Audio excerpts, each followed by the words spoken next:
Quand les avions ont bombardé leur village, la première chose qui a été détruite, ça a été la bibliothèque. Elle a été pulvérisée, volatilisée.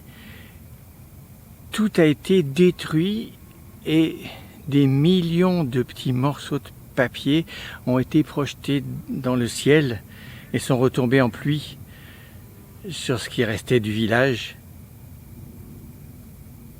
Tout a été détruit sauf un livre. Le père de la petite, il avait emprunté un livre qu'il voulait étudier, un livre auquel il tenait particulièrement. Seul ce livre-là n'a pas été détruit ce jour.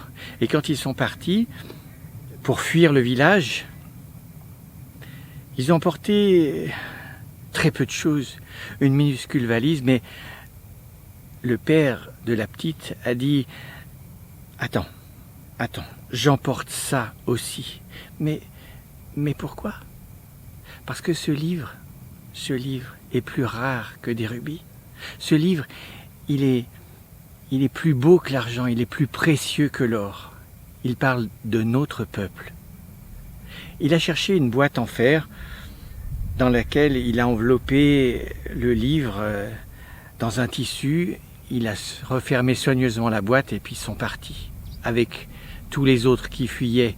Derrière eux, leur village était en ruine, leur village était en flammes.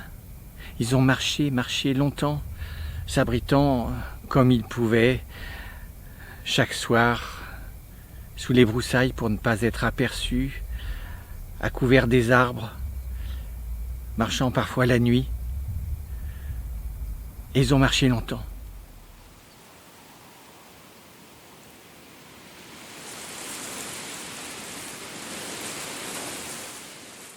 Au fur et à mesure que les jours passaient, le père de la petite devenait de plus en plus faible. Et un soir, il s'est couché. Il lui a dit « Tiens, maintenant c'est ton tour. Garde notre boîte au trésor. »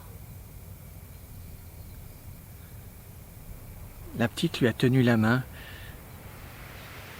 jusqu'à ce qu'il continue son voyage. Son long voyage, seul. Le lendemain, avec les autres, elle s'est remise en route. Elle portait maintenant à la fois cette boîte en fer avec ce livre, mais aussi leur petite valise. Et puis, elle s'est rendue compte assez rapidement qu'elle ne pourrait pas porter les deux. Alors, elle a laissé la valise, elle a gardé le livre, ce livre auquel son père tenait tant, ce livre qu'il aimait tant. Elle l'a porté, mais les villageois lui ont dit « Mais écoute, tu es en train de t'épuiser, tu ne pourras pas aller très loin avec cette boîte en fer. Elle est vraiment trop lourde pour toi, tu devrais la laisser. » Et elle disait toujours « Non.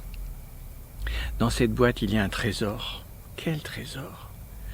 Il y a un livre que mon père aimait, un livre auquel mon père tenait beaucoup, un livre plus beau que les rubis, bien plus rare que l'argent et plus précieux que l'or.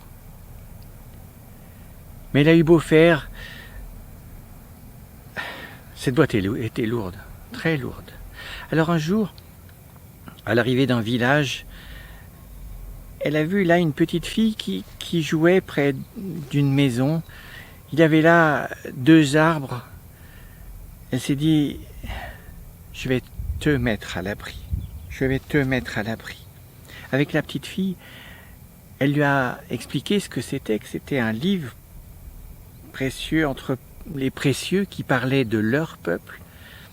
Elle a creusé, elles ont creusé un petit trou et elles ont enfoui cette boîte en fer dans les racines de l'arbre.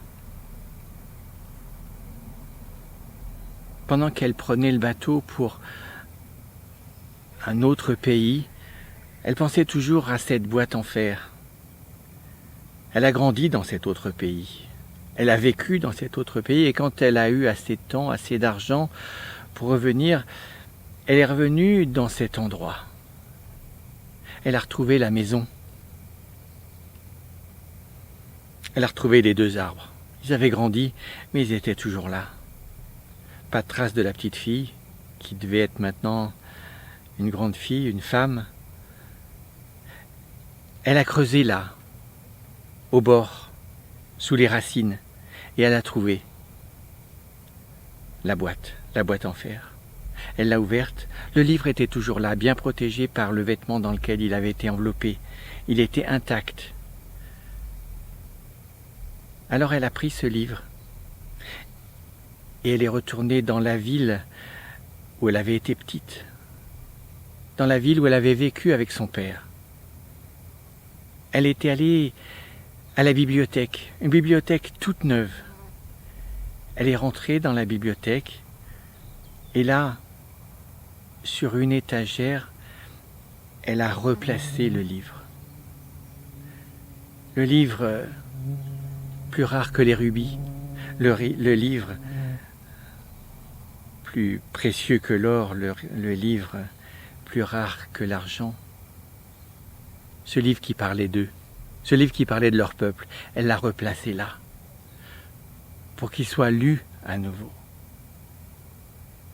et pour qu'il soit aimé à nouveau.